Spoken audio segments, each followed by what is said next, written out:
It was a cold night in February. The night air bit at my cheeks as I pedaled on. I shouldn't have stayed so long at Eric's house, I thought to myself. Eric was my best friend, and we liked visiting each other so we could talk and hang out. This particular night, we had gone over to play Overwatch as he had just got it on his PlayStation, and I was too poor to own one of my own. Well, we had gotten carried away, and before I knew it, the sun was going down. I kept pedaling, trying to focus on the dark road ahead of me. It was about a mile between our houses. It wasn't much, but some trailer houses and the hops, whole fields of them. But they were currently all but poles right now, as the growing season hadn't yet started. Instead, there were clumps of string that once held up the plants. I came to a reluctant stop as I needed to rest my legs. I wasn't in the best shape after all. I took a moment to look around. The hops seemed ominous in the dark tall poles with clumps of string between them. Some of the clumps were so big they appeared like severed human heads hanging from the support strings. It was just then that I heard it. A light, airy tune somewhere far into the hop fields. It sounded mournful and sad. I looked around for the source of it, yet despite the lack of any actual hop plants to block my view, I could not hear where the whistling was coming from. I heard again, and again it was distant and airy, mournful and sad. Something felt very off, but I couldn't quite place it.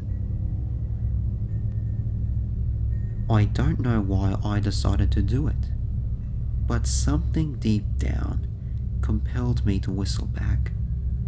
And so, I did.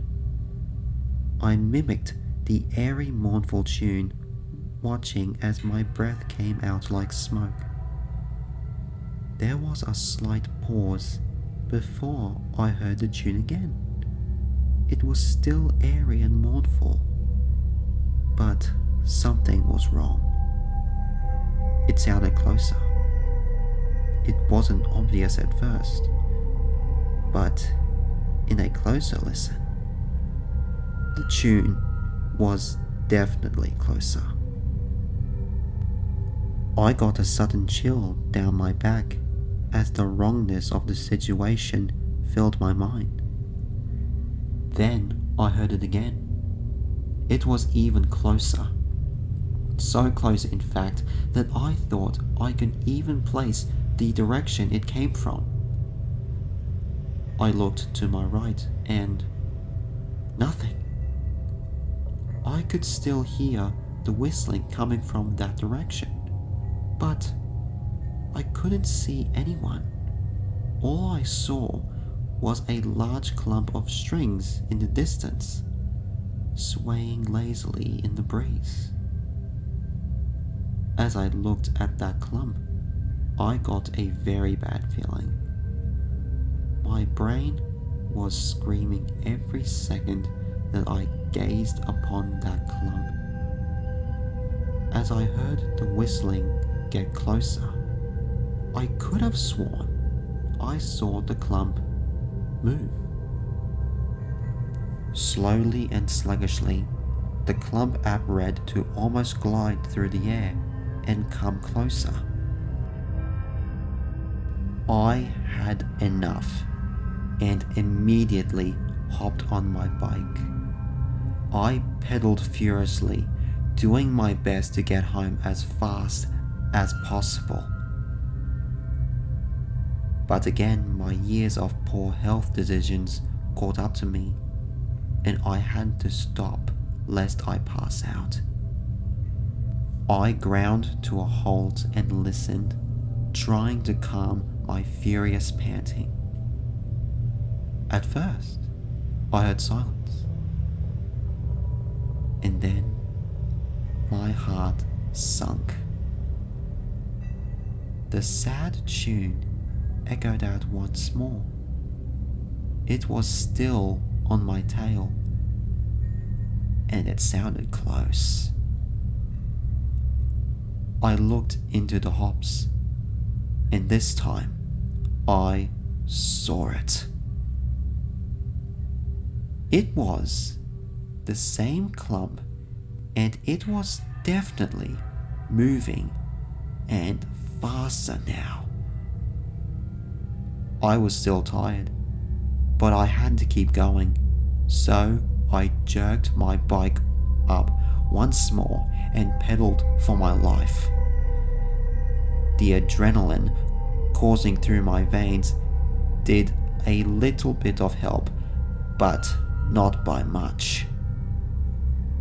I looked back for who knows what reason, and I immediately regretted doing so.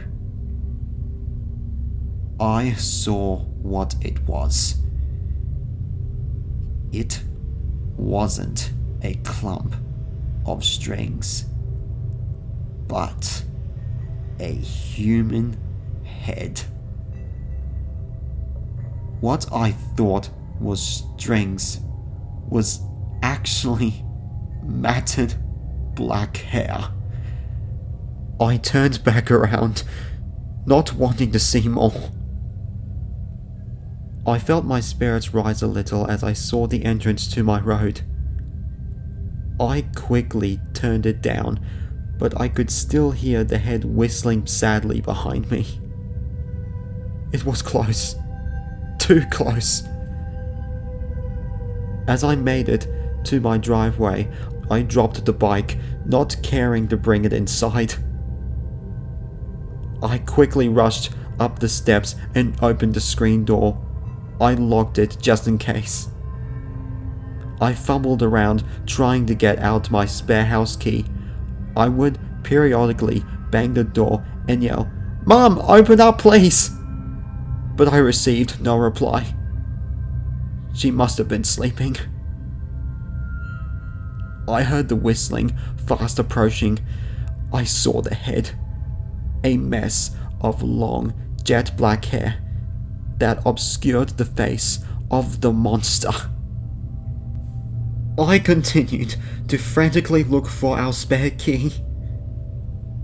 It wasn't in its usual spot, so instead I searched and searched the porch. My heart rate was rising as I heard it get even closer. If I could just get inside, I would be safe. My hopes died, however, as I saw the thing finally reach the lawn. It did not hesitate and flung itself forward with terrifying speed, letting out a spine-chilling screech. I shut my eyes hard and braced for the end. But then, silence. The screeching went quiet. It didn't fade, but instead, it just stopped instantly, as if someone had hit the mute button. I slowly cracked an eye open. I expected to see the head at the door, ready to rip me apart, but instead I saw nothing. There was no head. Honey, is that you? Come in, it's late. The key is under the gnome. I looked at the small ceramic garden decoration we kept on our porch. Sure enough, when I lifted him, there was the key, Had this been an hallucination? Had I imagined it all?